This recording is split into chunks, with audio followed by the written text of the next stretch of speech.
So நம்ம CSS செலக்டரில் இப்போ நம்ம அடுத்தது பார்க்க போகிறது கிளாஸ் செலக்டர். ஸோ இதுக்கு முன்னாடி பார்த்து ஐடி. ஸோ கிளாஸுக்கு ஐடிக்கு என்ன வித்தியாசம் அப்படின்னா, நம்ம ஐடி செலக்டரை கொடுக்கறதுக்கு ஆஷ் சிம்பிள் யூஸ் பண்ணுவோம். ஸோ ஆஷு அந்த ஐடியோட நேம் கொடுத்துருப்போம். ஸோ இப்போ என்ன பண்ணுவோம் அப்படின்னா டாட் சிம்பிள். ஸோ ஜஸ்ட்டு ஒரு டாட் வச்சுட்டு அதுக்கப்புறம் அந்த கிளாஸோட நேம் கொடுத்தோம்னா எந்த டேகில் நம்ம அப்ளை பண்ணியிருக்கோமோ அந்த டேகுக்கான சேஞ்சஸ் அப்ளிகபிள் ஆகும். ஸோ இதுவும் பார்த்தீங்கன்னா கிளாஸும் நியூமரிக்கல் வேல்யூவாக ஸ்டார்ட் பண்ணக்கூடாது. எக்ஸாம்பிளுக்கு முன்னாடி பேரா ஆஷ் பேரான்னு பார்த்தோம் இல்லையா, இங்கே டாட் பேரா அது நியூமரிக்கல் வேல்யூனா 1 2 3. ஸோ இந்த மாதிரி நம்பர்ஸ் எதுவும் கிளாஸில் ஃபஸ்ட்டு லெட்டராக இருக்கக்கூடாது. ஓகேவா? ஸோ இங்கே பாருங்கள், ஒரு எக்ஸாம்பிள் ஒன்று கொடுத்துருக்கோம். பி டாட் சென்டர் அப்படின்னா பிங்கிறது பேராகிராஃப். ஸோ நம்ம பேராகிராஃப்லேயே அப்ளை பண்ணுறோம். அடுத்து சென்டர்னு ஒரு கிளாஸும் இருக்குது. ஓகேவா? ஸோ இப்படி கொடுக்கலாம். இது இல்லை, வெறும் டாட் சென்டருங்கிறது ஒரு கிளாஸ் அப்படின்னா டாட்டுங்கிறது அதுக்கான சிம்பிள், கிளாஸை யூஸ் பண்ண போகிறோம், அதுக்கான சிம்பிள் டாட்டு, அதுக்கப்புறம் கொடுக்குற நேமு அந்த கிளாஸோட நேம். ஸோ இங்கே அப்ளை பண்ணியிருக்கிறது டெக்ஸ்ட் அலைன், அதை வந்து சென்டர் பண்ண போகிறோம். So colour red. ஓகேவா? ஸோ நம்ம அங்கே ஐடின்னு கொடுத்து ஐடி ஈக்குவல் டு ஒரு நேம் கொடுத்துருப்போம். இங்கே class equal to name. So அதான் நம்ம பர்டிகுலர் அந்த டேக்குள்ளே அப்ளை பண்ண போகிறோம். ஸோ ஒரு எக்ஸாம்பிள் பார்த்தீங்கன்னா இங்கே பாருங்கள். ஸோ இப்போ இங்கே பார்த்தீங்கன்னா நம்ம H1 அப்படிங்கிற ஹெட்டிங்கில் ஒரு கிளாஸ் யூஸ் பண்ணியிருக்கோம். பேராகிராஃப் அப்படிங்கிற ஒரு டேக்லையும் கிளாஸ் யூஸ் பண்ணியிருக்கோம். ஸோ ரெண்டுத்துக்குமே சேம் கிளாஸ் சென்டர். ஓகேவா? அதனால நம்ம என்ன பண்ணியிருந்தோம், பி டாட் சென்டர் அப்படின்னு கொடுத்துருந்தோம் முன்னாடி பார்த்த எக்ஸாம்பிளில். ஓகேவா? பேராகிராஃபுக்கும் அப்ளை பண்ண போகிறோம், சென்டருக்கு அப்ளை பண்ண போகிறோம். ஸோ இங்கே நான் வந்து பேராகிராஃபு கொடுக்கல, வெறும் சென்டர் அப்படிங்கிற இந்த கிளாஸை மட்டும் இங்கே கொடுத்துட்டேன். ஏன்னா ரெண்டுலேயுமே நான் அதே கிளாஸ் நேம் கொடுத்ததுனால பி டாட் சென்டர் கொடுக்க தேவையில்லை. ஓகேவா? ஸோ ரெண்டு ஹெட்டிங்லேயும் கிளாஸ் சென்டர் தான் கொடுத்துருக்கேன், பேராகிராஃப்லேயும் கிளாஸ் சென்டர் தான் கொடுத்துருக்கேன். ஸோ இங்கே ஜஸ்ட்டு கிளாஸை இண்டிகேட் பண்ணுறதுக்கு ஒரு டாட்டு, கிளாஸோட நேமு சென்டர், அதுக்கப்புறம் சிஎஸ்எஸ் ப்ராப்பர்ட்டி அப்ளை பண்ண ப்ராப்பர்ட்டி அண்ட் வேல்யூ. ஸோ ப்ராப்பர்ட்டிங்க டெக்ஸ்ட் அலைன், வேல்யூ சென்டர். அதே மாதிரி இங்கே ப்ராப்பர்ட்டி கலர், அதோட வேல்யூ ப்ளூ. ஸோ இப்போ நமக்கு இங்கே அப்ளை பண்ணும்போது நமக்கு என்ன கிடைக்கும் அப்படின்னா, இந்த ரெண்டு heading is blue, centre aligned. So அதுதான் இங்கே கொடுத்துருக்காங்க. ஸோ ப்ளூ கலரில் மாறிட்டு சென்டர் அலைன் ஆக போகுது. இங்கே பார்த்தீங்கன்னா சேம் பேராகிராஃபும் ப்ளூ கலரில் இருக்கும், ப்ளூ கலரில் டெக்ஸ்ட்டில் இருக்கும், சென்டர் அலைன் ஆகிருக்கும். ஸோ இதை டைப் பண்ண வேணாம், இதுக்கு மேலே நான் வேறு ஒரு எக்ஸசைஸ் கொடுக்குறேன். ஓகேவா? ஸோ இங்கே பார்த்தீங்கன்னா நம்ம HTML5 இன்க்ளூட் பண்ணியாச்சு, லாங்குவேஜ் ஆட்ரிபியூட்டையும் கொடுத்தாச்சு, ஹெட்டுக்குள்ளே யூனிகோட் ட்ரான்ஸ்ஃபர்மேஷன் ஃபீச்சர் ஆட் பண்ணிட்டோம். ஸோ டைட்டில் கொடுத்தாச்சு. ஸோ இப்போ அதே ஹெட்டுக்குள்ளேயே ஸ்டைல் டேக் ஓப்பன் பண்ணியிருக்கோம். ஸோ ஸ்டைல் டேக் அப்போது ஹெட்டுக்குள்ளே யூஸ் பண்ணுறது தான் பெஸ்ட் ப்ராக்டிஸ். ஸோ இது பார்த்தீங்கன்னா உங்களுக்கு கமெண்ட்டு. ஸோ கமெண்ட்டை தான் இந்த மாதிரி கொடுப்போம். ஸோ நீங்கள் டேட்டா பேஸில் போனீங்கன்னா கமெண்ட்டு சேம் இதே ஃபார்மெட்டு தான் கமெண்ட் டைப் பண்ணுவாங்க. ஸோ இதுலேயும் கமெண்ட்டு சேம் ஃபார்மெட்டு தான். ஸோ இதில் ஒன்று கவனிச்சிங்கன்னா தெரியும், ஸ்டைலுக்குள்ளே நீங்கள் டைப் பண்ணுற எந்த டெக்ஸ்ட்டுமே கலர் மாறி இருக்காது. அப்படி தானே? ஜாவா ஸ்கிரிப்ட்லேயும் அப்படி தான் இருக்கும். ஓகேவா? நீங்கள் அடுத்து ஜாவா ஸ்கிரிப்ட் பார்க்க போகிறோம் இல்லையா, அதுலேயும் சேம் இதே மாதிரி தான், கலர் வந்து சேஞ்ச் ஆகாது. நீங்கள் மற்ற டேக் எல்லாமே கலர் சேஞ்ச் ஆகும். இந்த ஸ்டைலுக்குள்ளே ஸ்டைலு கலர் மாறும், ஏன்னா அது டேகு. ஸோ டேகு தான் கலர் மாறுது. ஸோ அதுக்குள்ளே உள்ள நம்ம என்ன டைப் பண்ணாலும் கலர் மாறாது. ஸோ இங்கே பாருங்கள், இப்போ நம்ம டைட்டில்னு ஒரு கிளாஸு க்ரியேட் பண்ணியிருக்கோம்.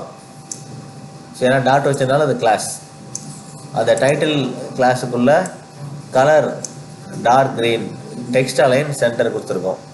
அடுத்தது கண்டென்ட் அப்படின்னு ஒரு கிளாஸு, அதோட பேக்ரவுண்ட் கலர் ஏதோ ஒரு கலர் செக் பண்ணியிருக்கோம். அடுத்தது பேடிங் 10 பிக்சல். அடுத்தது ஹைலைட் அப்படின்னு சொல்லிட்டு ஒரு கிளாஸ் கிரியேட் பண்ணியிருக்கோம். அதனுடைய கலர் ரெட்டு.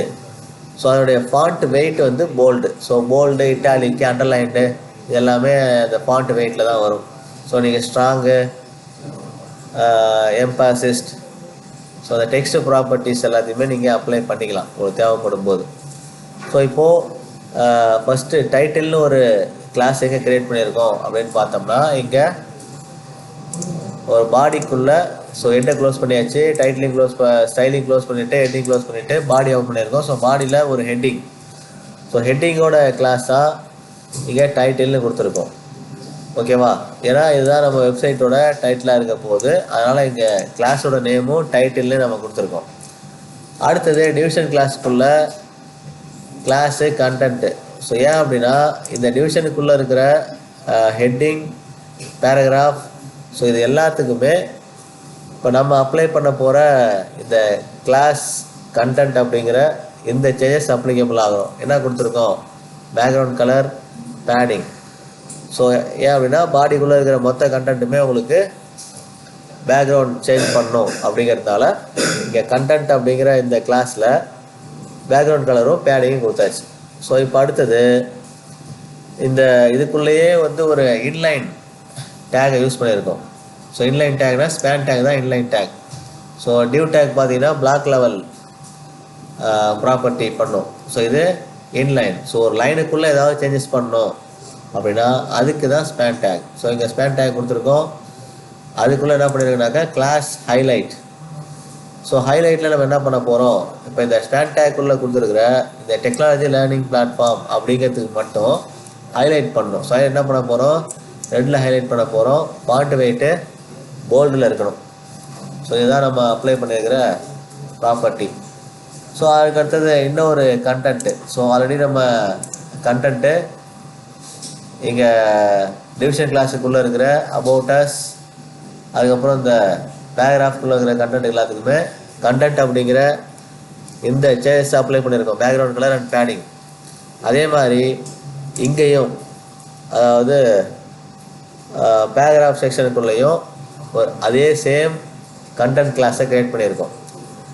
ஸோ இப்போ நமக்கு அப்ளிகேபிள் எதுக்கெலாம் ஆகுனாக்கா இந்த கண்டென்ட் அப்படிங்கிற இந்த கிளாஸில் என்ன கொடுத்துருக்கோமோ பேக்ரவுண்ட் கலரும் பேடிங்கும் இதுக்கும் அப்ளிகேபிள் ஆகும், இதுக்கும் அப்ளிகேபிள் ஆகும். இங்கே டிவிஷன் கிளாஸுக்கு மொத்த செட்டப்புக்குமே ஆகும், இங்கே பேராகிராஃபுக்கு மட்டும் அஃபெக்ட் ஆகும். ஓகேவா? ஸோ இதை எக்ஸிக்யூட் பண்ணும்போது உங்களுக்கு என்ன கிடைக்கும் அப்படின்னு பார்த்தீங்கன்னா இதுதான் கிடைக்கும். ஓகேவா? ஸோ பேக்ரவுண்ட் அப்ளை பண்ணியிருக்கோம், கண்டென்ட்டுக்கும் பாடிக்குள்ளே இருக்கிற டிவிஷன் கிளாஸுக்கும் பேராகிராஃபில் இருந்ததுக்கும் பேக்ரவுண்ட் மட்டும் அப்ளை பண்ணியிருக்கோம். அது வந்துருக்கு. ஹைலைட் பண்ணோம் இல்லையா? அந்த ஹைலைட் பண்ணது இங்கே ரெட் கலரில் ஹைலைட் ஆகிருக்கு. அதே மாதிரி இங்கே டைட்டிலுக்கு நம்ம கொடுத்த க்ரீன் கலர், நம்ம கொடுத்த அந்த ஹெக்ஸாடெசிமல் வேல்யூ க்ரீன் கலர் தான் வரும். ஸோ நீங்கள் சேஞ்சு கூட பண்ணிக்கலாம். ஸோ டைட்டில் வந்து டார்க் க்ரீன் கொடுத்துருக்கோம், அதுக்கு பதிலாக சயான். ஸ்பெல்லிங் கரெக்டாக இருந்ததுன்னா உங்களுக்கு அவுட்புட்டும் வரும். இல்லை, ஸ்பெல்லிங் தப்பு.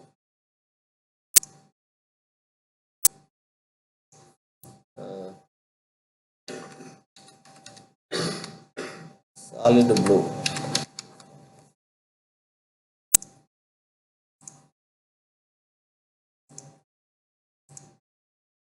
Solid blue இல்லை.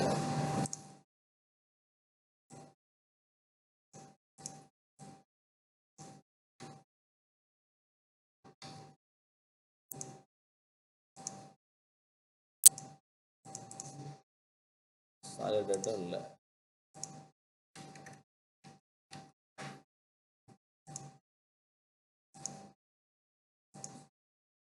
ஸோ இங்கே வெறும் ரெட்டு தான் இருக்குது. ஸோ அங்கே தான் சாலிட் ரெட்டு, இங்கே வெறும் ரெட்டு.